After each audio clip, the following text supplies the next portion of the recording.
का किस्सा है। एक गांव में मीठा नाम का लड़का अपने बाप के साथ सोने की ज्वेलरी की दुकान चलाया करता था। दूसरी तरफ बिट्टू नाम का लड़का घास काटता था और फिर अपनी दुकान पर रखकर सेल करता था। तो एक ग्राहक आता है। अरे भाई तू खरदाना वगैरह भी बेचता है या सिर्फ घास बेचता है? नहीं भाई, मैं सिर्फ घास बेचता हूँ और अल्लाह का शुक्र है इससे मेरे घर का दाना पानी बहुत अच्छा चल जाता है। अब भाई खरदाना भी बेचा कर मैं अपने इस बकरे को ईद तक मोटा ताजा करना चाहता हूँ ताकि ईद पर इसमें से खूब गोश्त निकले। तेरी इस घास से तो ये मोटा नहीं होने वाला।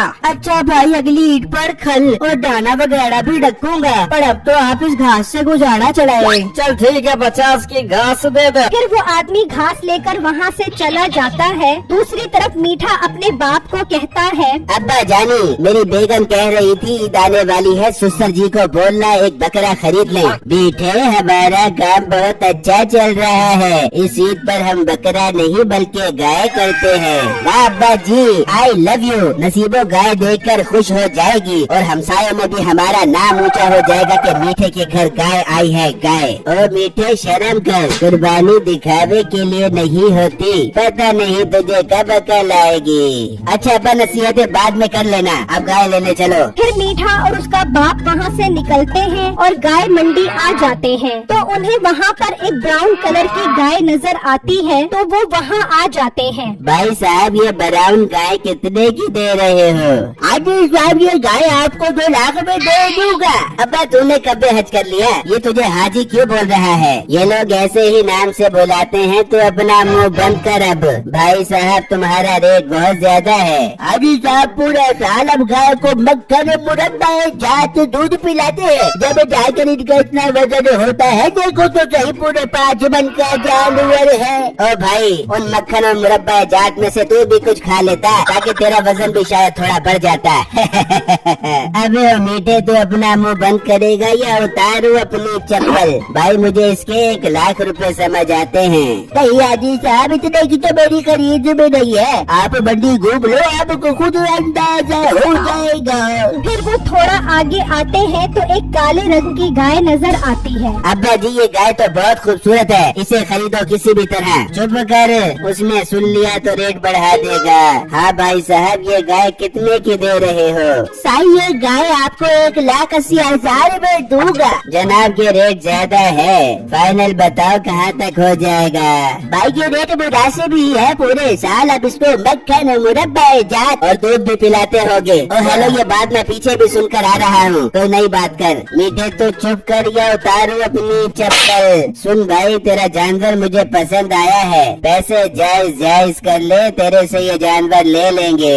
सही, अपना फाइनल रेट बता दो, अगर मुझे समझ आया तो मैं जानवर दे दूंगा। भाई मैं तुझे इसके फाइनल 1,20,000 दूंगा। सही, एक काम करो, न तुम्हारी न मेरी, 1,40,000 दे दो और गाय ले जाओ। अब्बा जी, जानवर खूबसूरत है, ले लो 1,40,000 का। मीठे तो चुप कर वरना उतारो अपनी चप्पल, यही कहना था ना? अच्छा मैं चुप हूँ, आप करो फाइनल। भाई 1,30,000 समझ आती है? सही, तुम भी क्या याद करोगे? लाओ पैसे दो, ले जाओगे गाय। ये सुनकर मीठा खुश हो जाता है। फिर वो गाय को वहाँ से ले जाते हैं और जब घर आते हैं तो नसीबो दरवाजे पे खड़ी होती है। अरे माशाल्लाह, ससुर जी, आप गाय ला कर मुझे बहुत प्राइज देती है, दिल तो कर रहा है इस गाय की आरती उतार बेबू। तुम दोनों मियाँ बीवी पागल हो गए हो, गाय की भी भला कोई आरती उतारता है? वहाँ एक आदमी गुजर रहा होता है तो मीठा उसे आवाज देता है, ओए जोनी, इधर आ, जरा बात सुन। फिर वो आदमी वहाँ आता है। वाह भाई, गाय तो बहुत खूबसूरत है। अरे भाई साहब, माशाल्लाह भी लगा दे। मीठे बोले क्यों बुलाया है? यार मैं मंडी घूम कर थक गया हूँ, तो एक काम कर, इस गाय के लिए मोटे बिट्टू से घास तो ला दे। ठीक है मीठे, ला देता हूँ, ये तो सवाबों का काम है। बल्कि तू एक काम कर, मोटे बिट्टू को कह के घास लेकर मीठे सेठ के घर जाए, वही पैसे मिलेंगे, इसी बहाने वो गरीब हमारी गाय भी देख लेगा। मीठे तो ईश्वर की मारने से बाज बताई। चल ठीक है, मैं उसे घास लेकर भेजता हूँ। फिर वो आदमी वहाँ से चला जाता है और बिट्टू की दुकान पर आता है। बिट्टू, तुम एक काम करो, घास लेकर मीठे के घर चले जाओ, तुम्हें वही पैसे मिल जाएंगे। ठीक है भाई, मैं भी जाता हूँ। फिर बिट्टू घास लेकर मीठे के घर आ जाता है। सुना मोटे बिट्टू, देखा है तूने इतना मोटा गैंडा जानवर कभी अपनी जिंदगी में? भाई मैंने तो इससे भी मोटे जानवर देखे हैं, लेकिन आपकी गाय माशाल्लाह बहुत खूबसूरत है। अल्लाह आपकी कुर्बानी कबूल करे। आमीन। सुना बिट्टू, तो इस दफा गाय ले रहा है या ऊँट? भाई ये तो आप मेरा मजाक उड़ा रहे हैं। अल्लाह देगा तो मैं भी कर लूँगा कुर्बानी। किसकी? मुर्गी की।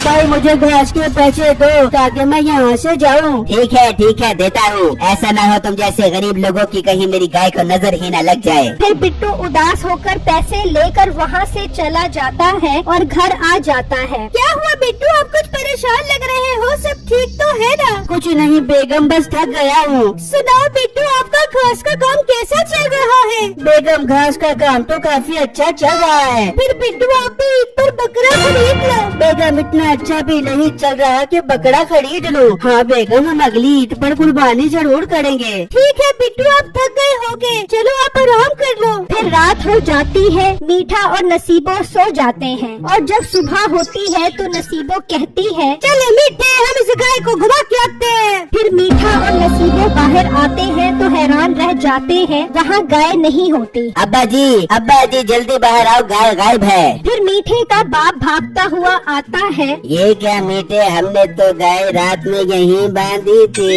ससुर जी लगता है जरूर कोई चोरी करके ले गया है। हाँ अब्बा, नसीबो ठीक कह रही है। मुझे तो मोटे बिट्टू पर शक है। वो कल यहाँ घास लेकर आया था और बार बार हमारी गाय को देख रहा था। मैं भी उसके घर जाता हूँ। दूसरी तरफ बिट्टू दुकान पर जा रहा होता है तो उसकी नजर गाय पर पड़ती है। ये तो मीठे भाई की गाय है। जबकि मीठा बिट्टू के घर पहुंचता है। हेलो बीबी, बिट्टू किधर है? वो तो दुकान पर गए हैं। उसे बोल दी मेरी गाय वापस कर दे, वरना मैं उसे नहीं छोड़ूंगा। दूसरी तरफ बिट्टू वो गाय लेकर मीठे के घर आ जाता है। बिट्टू, ये गाय तुम्हारे पास क्या कर रही है? अंकल मैं दुकान पर जा रहा था तो मुझे आपकी गाय नजर आई। मैं समझ गया कि ये जरूर रस्सी तुड़वा कर यहाँ आई होगी, इसीलिए मैं इसे यहाँ ले आया। बिट्टू तुम्हारा बहुत बहुत शुक्रिया।